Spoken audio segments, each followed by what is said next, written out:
right, good afternoon, ladies and gentlemen, here in Dalian, and I'd like to welcome everybody who's joining us via our live stream. Welcome to our Tackling Cancer press conference here at the annual meeting of the New Champions 2019. We really have a very distinguished panel here today, and I'd like to start with just some opening remarks just to set the scene. So, as we know, cancer is a growing health threat around the world, and notably in China, a country that has embraced precision medicine on a large scale. So I'm joined by three leading scientists for their findings and insights on how to tackle this global challenge head-on.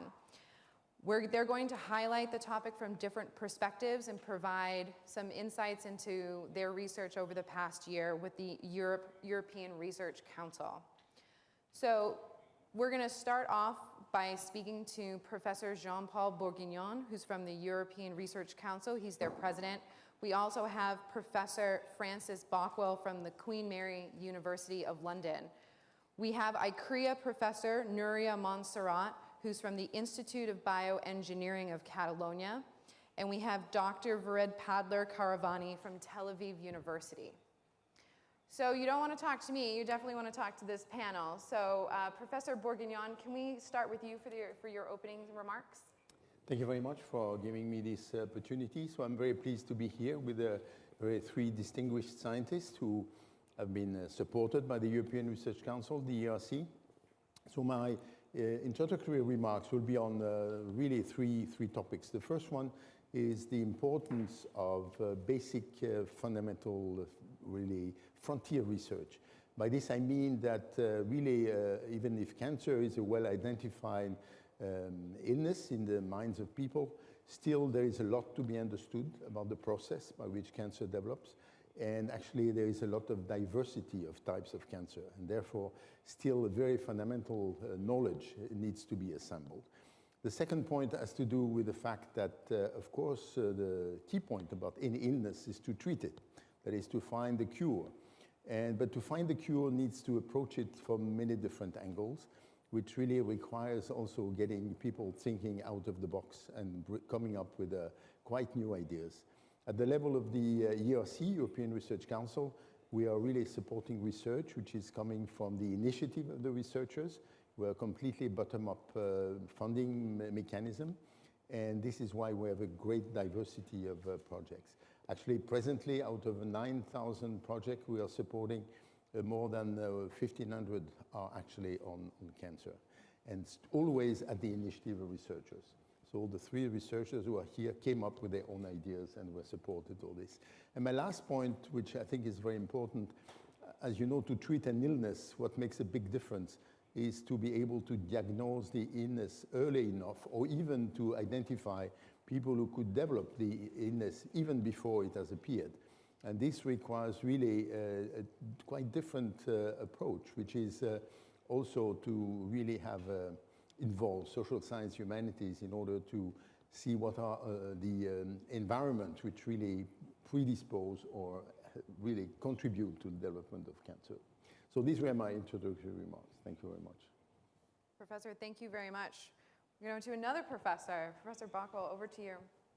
Hello, and I must say it's very exciting to be in Dalian.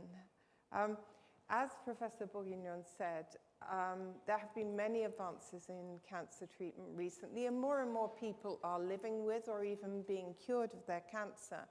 But there's still a lot more that we need to learn. And one of the most exciting areas, at least to me, is that of the tumor microenvironment. Now, you may say, what is a tumor microenvironment? Well, you may not realize, but cancers are not just masses of malignant cells, but they are rogue organs in which many, usually normal cells, are recruited and corrupted to help that cancer grow and spread. And we call this rogue organ the tumor microenvironment. Many of those bad cells that come into the cancer and corrupted by it are inflammatory cells. Now, inflammation is our first line of defense against infection and other ills that may befall us. But when it becomes chronic, it underlies many of the diseases of middle and old age. And so chronic inflammation is very important in cancer. But in that tumor microenvironment, as well as those inflammatory cells, which are often corrupted by the cancer and helping it grow and spread, there are also immune cells that are capable of destroying the malignant cells. And this is a really exciting area of cancer research and treatment because, as you may have heard, immunotherapy, the ability to harness the body's immune system to fight cancer, is becoming a very, very exciting and new area of cancer treatment. But only some patients respond some of the time. So we need more understanding, and we need, I believe, more models. And this is where the ERC came in, because they fund high-risk, high-gain, blue skies research. And a few years ago, I was lucky enough to get ERC funding to try and build a human tumor microenvironment model. And this still is quite a challenge, but we did this by deconstructing a human tumor and then reconstructing, using that information to reconstruct. And out of that research, from our research and linking with other researchers around the world, we came up with, I think, quite a provocative finding that although there are over 200 different types of cancer, maybe these tumor microenvironments, the way the body responds to a cancer, are not so dissimilar.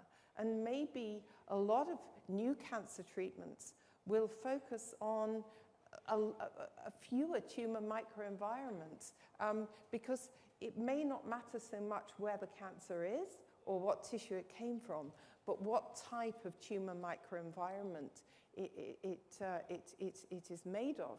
And this is where we come back to inflammation, because with treatments that maybe target that inflammatory microenvironment, we are more able to unleash the power of those immune cells that are able to fight the malignant cells. And so that's where my research is going, and having these new models of cancer, I believe, will help us understand that.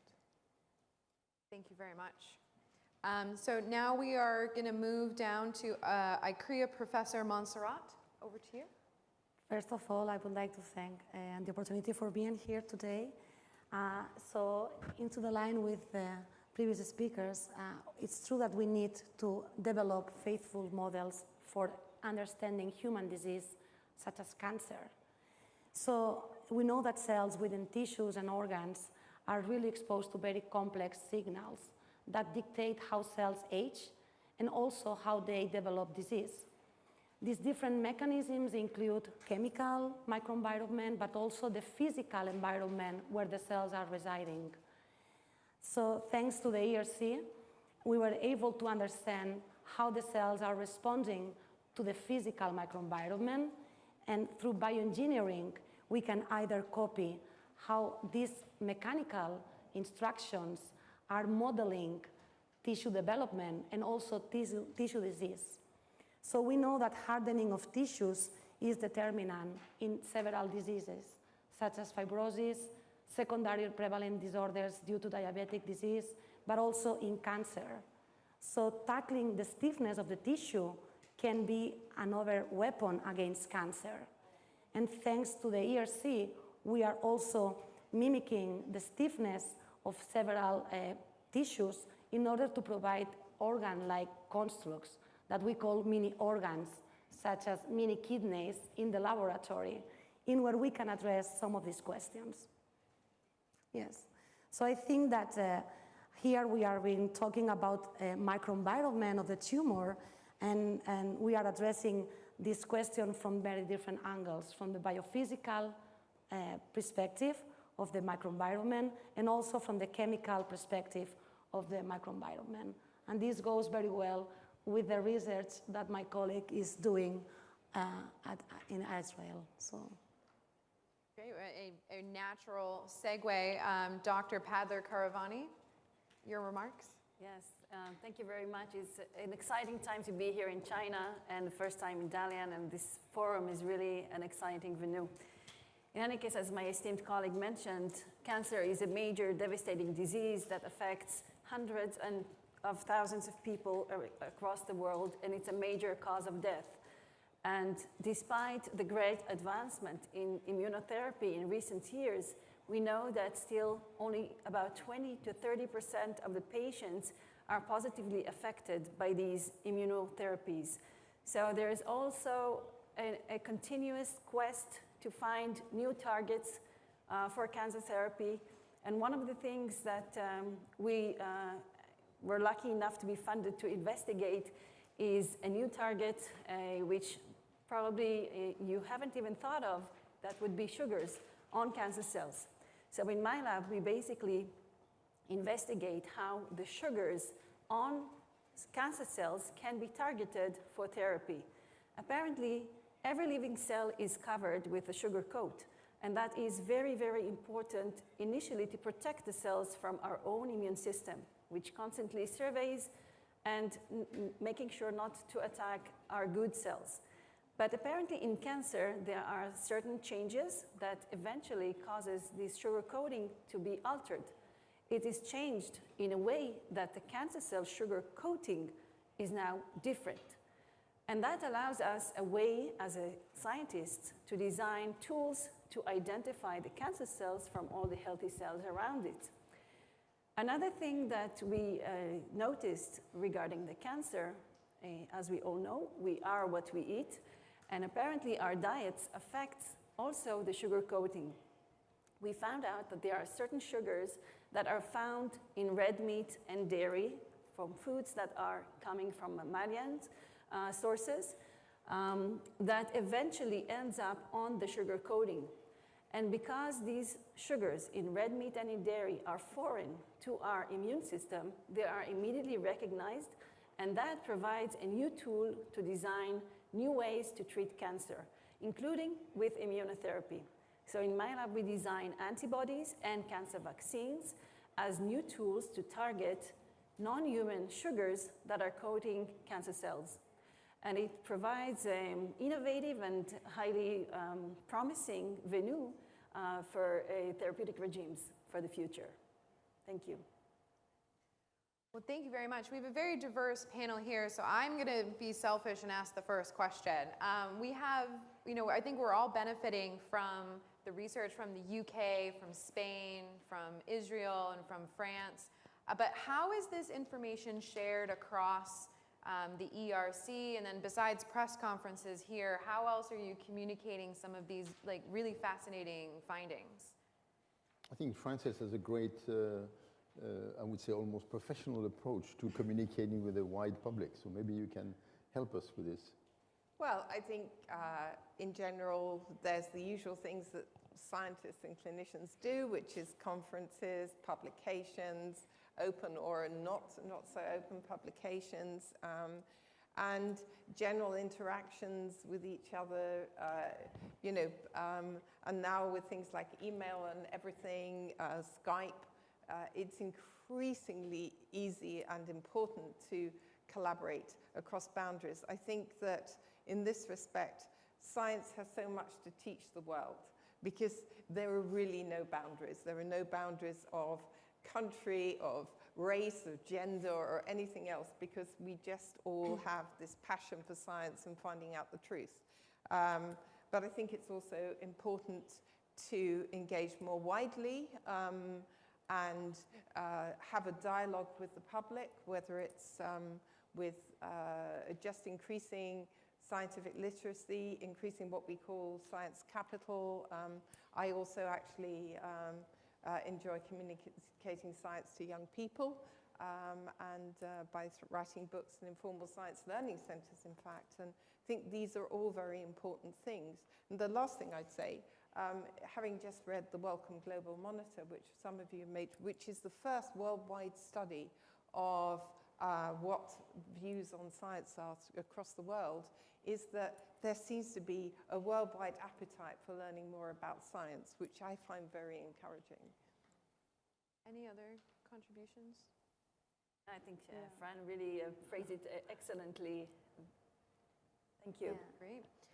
Well, let's open it up to some of the media in the audience. So if you have a question for our panel, if you could just raise your hand, and we have a microphone in the back. The person can come to you. So this is the gentleman up front. Hello, from China Media Group. I got a question. Can I ask in Chinese? Yeah, if you Because ask in my English Chinese, so we can poor, put sorry.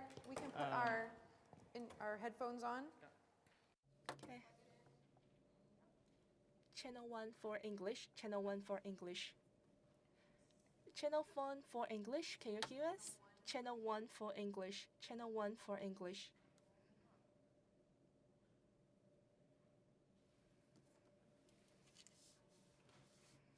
Channel 1 for English, can you hear me? Hello everyone. I would like to thank you for giving me the opportunity to raise the question. My question is about cancer therapy. How can we reach a balance? Allow me to give you a brief background introduction. We know that cancer is a disease for the rich people. In recent years, China has rising requirement of cancer therapy with higher incidence ratio. In the past years, China also attached great importance to the IP protection. What I really care is many Chinese cancer patients cannot have access to the affordable therapies. Many families eventually give up treating their patients. Is there a possible way of balancing patients in developing countries like China and India to have a more affordable price of anti-cancer therapy? On the other hand, we can guarantee the R&D of the scientist can be paid. How can we find a balance for that? Thank you. So just for the room, the question was around cancer therapy. How can we strike a balance so that way it's not just those who can afford the treatments can benefit from some of the leading work that's being done? Is there anyone who'd like to take first stab at that? Yeah, sure. I mean, I think one of the major causes of death and, the causes of cancer and the risk for cancer is affected by our diet. So if we can find ways to address those risks and identify them, and perhaps we can give some guidelines to the population in general, what should be limiting in their diet, or what should be, change in general lifestyle that would be affordable. But nevertheless, therapies eventually would be required for the population as well. So I think companies really need to consider that as well in their R&D to also develop accessible therapies that could be affordable also to the general community and not to a specific community. Go ahead. Other to contribute? I mean, Please. also we need to consider that the basic research is needed to answer these questions, right? So by having funding from agencies such as European Research Council, we see in this table that we are going from very fundamental questions, very basic research questions that we can address, such as how the microenvironment can affect how the cells are getting disease. And this kind of research can also be very important in the further translation of the results, as my colleagues are doing in their laboratories. Another point I'd maybe make, take this off, sorry, is that you talk about affordable treatments, I believe. We know that simple treatments like aspirin are cancer preventative. We don't understand why. This oldest of drugs that's been around for millennia, we don't understand why, and there are risks with aspirin as well in terms of bleeding in some patients. But I think this gives us a clue, and there are other common cheap medicines that are being given, for instance, metformin for diabetes, where there is some evidence that they may reduce the risk of cancer. So it could be in the future that some of the more affordable treatments will have cancer preventative actions that we need to understand more at the moment, but will not be as expensive as the targeted or the CAR T cells, the very sophisticated modern therapies. As we move towards cancer prevention, I think treatments may become cheaper. I can also comment. Sorry, there is one more thing we can consider is prevention through cancer vaccines. So some of the immunotherapies really are based on antibodies that are given continuously. But new modalities can also be based on cancer vaccines that can either prevent or treat for long terms in a way that it teaches the immune system to work better. And this is something that we have been working on also in my lab, but also in many other labs. This is something that is really trying to be reached as an affordable treatment. And I think we had one more question from the gentleman up front. 你好，妈。 Hello. My question is also about cancer therapy, more about IP protection. For EU and US, we have some of these new therapies. They have their IP. Would they be happy to share this IP with other countries like China? And for those therapies based on these IPs are very expensive. For example, in India, they can have some generics. They can be pretty cheap, but they still need to pay for the IP. So for the R&D after the IP, will we have some new IP protection mechanism? Or do you think to benefit more people, will we change the IP mechanism from the scientist perspective? To sum up, the question is, some of these new therapies are based on some very significant and complex IP. So how is that going to be shared between countries? How is that, are we going to have potentially some new IP frameworks and protocols to enable this sharing, to enable cross information across countries, for so more people can benefit? Any takers? Well, maybe one thing one can take as an example is what happened with the HIV virus treatment. And particularly a country which was very severely hit was South Africa. And there has been a very big battle, which was actually won, in a sense, by the South African government to really obtain that for some of the critical treatment for HIV. Actually, the IP rules were just adapted in the right way. You see, the difficulty with the IP is it depends very much on what kind of investment has been made. Some of the research actually is extremely expensive, and therefore, at some point, if you want the company to continue the research, they have to be sure that they will get some money back in some way. Some other research actually is less expensive, and then we are touching something which, for the moment, is playing a very key role in the cost of pharmaceutical companies, which are really the trials. I mean, and for the moment, the way the trials are done, they are, of course, have to be done because you want to be sure to first test typically on animals, but then also on humans. And then all these tests are very, very expensive. So among the research which is done at the moment, actually not by the ladies who are here, but some other people who are actually supported by ERC, whom I have the opportunity to meet, was other mechanisms by which one could do trials. And if you can do a trial which is much less expensive, also sometimes not only less expensive, but also quicker, then you can definitely change completely the cycle in terms of how much money you have to invest, how much money you need to get back to get continued. And so new models are typically models which actually will not be using animals, but we will be using some kind of cells which are really the typical cells you want to test. But you can really iterate the process with some kind of in vivo cells that you really create to do just the testing. So I think among the new approaches which are being developed at the moment is also to rethink the whole cycles in terms of investment, test, and then, of course, at some point, if you want companies to invest, they have to be sure that something comes back. So if you can lower the cost of the test, then you can also have a different attitude towards IP. Was there one more question in the front row? Yes, we have time for one quick. 你好，我想问。 Hello, my question goes to this special professor. You talk about the low-cost therapy or prevention. You mentioned the diet or obesity is one of the causes of cancer.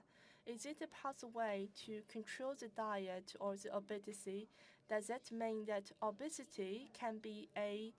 preventing obesity can be one way to low-cost control cancer? Can I understand that way? So the question was on the connection between diet and cancer. Yes, of course, there are a lot of epidemiological studies that suggest that vegetarianism is less associated with cancer risk. We don't understand exactly why, and this is something that we also address in my lab. We are trying to understand the components in the diet that contribute to the excessive cancer risk, at least in certain types of cancer, and how certain types of food could put you at a higher risk. And perhaps there are other genetic factors that also contribute. So investing money also in that avenue of research, not only in therapeutic avenue, but also in the basic research to understand what are the factors that cause cancer, or what are the external factors like the environment and or the diet that would affect cancer risk, is a major funding target, I think, for many of the agencies. And of course, this is an ongoing investigation, and this is something that once we really discover, it can immediately go to the population without much of money investment in terms of suggestion of changing the way you live, basically. And I think to address the obesity issue, there are certain cancers that are very, very strong association with increased incidence with obesity. And one of the things that we know about excess adipose tissue, fat tissue, is that it is inflammatory. It produces many of these bad inflammatory mediators that you find in the tumor microenvironments, and that there is a lot of evidence that fatty tissues are cancer promoting. So it's another argument for reducing obesity in populations. Well, I would like to thank everyone for joining us here, and I would personally like to thank each of our, bless you, I'd like to thank each of our panelists for all of your work. It's impacting lives around the world, and thank you very much for helping us to tackle this truly global challenge. So thank you very much. Thank you. Thank you, everyone. Thank you to the there's Catalan a Forum clap. for hospitality. Thank you You're very much. welcome. The audience is clapping, always a good sign.